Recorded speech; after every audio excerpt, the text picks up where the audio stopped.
Pagkulimlim na umaga sa lahat. Ayan ang ilog. Ilog dito sa Taytay.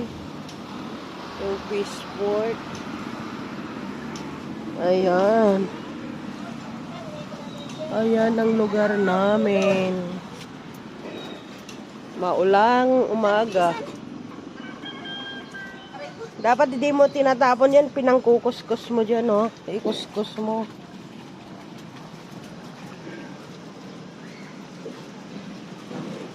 Ayan, ito ang lugar namin. Sa wakas, salamat sa Diyos, hindi nababaha ang lugar namin kahit katabing ilog.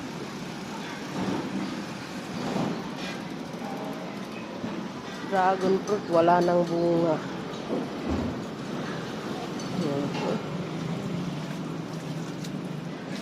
Ano kaya ang para hindi kinakain ng peste yung patola? Isprayan mo talaga, Ros, ngayon. Ayan, ang dami pang ang daming malilit na bunga. Sayang yan.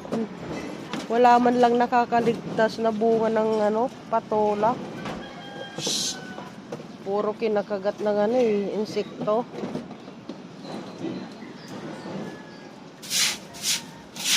Sayang.